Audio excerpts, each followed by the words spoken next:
Hello there. Today is August 22, 2025, a lovely Friday. I'm your host, nino-ani, and today we're digging into the archives for a trending article that's making some waves. It's a bit of a deep dive, but stick with me, it's pretty fascinating. The title is A Study of the Scale Invariant Signal to Distortion Ratio and Speech Separation with Noisy References. The title is Roxy World Tafar 08.14,620 fever. It's long. Alright, so let's break this down. This paper is all about something called speech separation. Imagine that at a loud party, right? Music is blasting, people are talking all at once, and you're trying to focus on what just one person's saying. That's the cocktail party problem. And speech separation is the tech that tries to solve it. It's about using AI to pull one voice out of a messy mix of sounds. Super useful stuff. Now, to teach an AI how to do this, you give it a mixed audio file, like 2 people talking at once. And you also give it the clean original recording of each person. These clean recordings are called the references. AI's job is to take the mixed file and produce something that sounds exactly like the clean reference file. Simple enough, right? But here's where the problem starts, and it's the whole point of this paper. How do you measure how well the AI did? Researchers use a metric called SI-SDR. Think of it as a score. The higher the saturation. And for years, everyone has been using this score to see whose AI model is the best. But this paper points out a huge flaw. What if the so-called clean reference files aren't actually cleaned? The authors had to listen to the most popular dataset everyone uses, this thing called Distortion. And they noticed, wait a minute, these reference voice recordings have noise in them. Like a little better background hiss or room echo. They're not perfect. And this one tiny detail messes everything up. It's a huge deal. And they proved that because the references are noisy, the SI-SDR score has a ceiling. It means that even if your AI model is a genius and perfectly separates the actual, truly clean voice, it will get a bad score. Why? Because it's being compared to a reference that still has noise in it. To get the highest possible score, the AI is actually encouraged to leave a little bit of noise in its output. It has to perfectly match the noisy reference. That's wild, isn't it? The model ends up learning to replicate the noise from the training data, which means it won't work as well in the real world with different kinds of noise. It's like you being graded on copying a blue.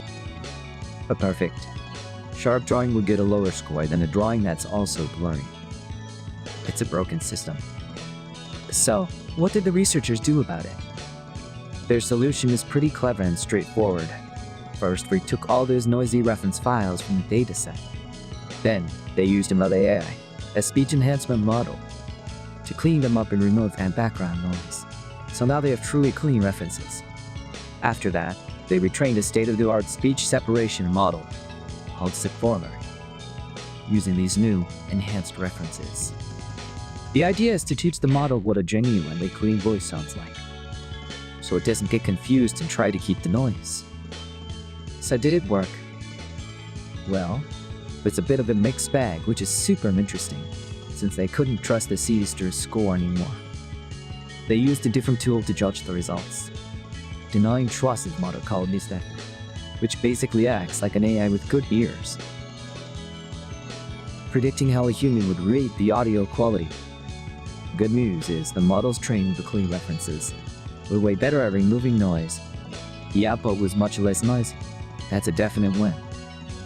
But the bad news is, the process of cleaning the references introduced its own little problems, a bit of distortion. The voice didn't always sound as natural. It's like using a really aggressive photo filter. It removes the blemishes but can make the skin look a little waxy.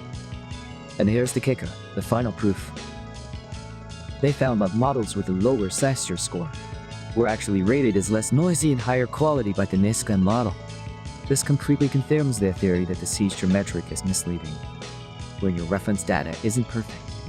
So how does this apply to our everyday lives? Let's think of a few examples. First, music production. Imagine a sound engineer trying to remix an old song. It won't isolate the singer's voice from a recording that has some tape base. If their AI tool was trained on a flawed dataset, it might leave some of that listen thinking it's part of the original vocal. But with a model trained the way this paper suggests, they could get a perfectly clean vocal track to work with. Second, think about voice technology like your smart speaker.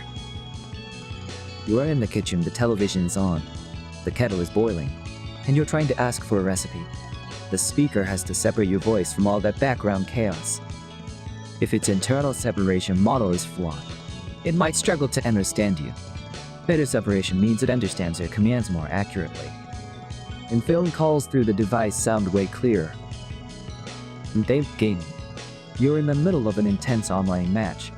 Explosions are going off, and you're trying to hear your teammate's strategy.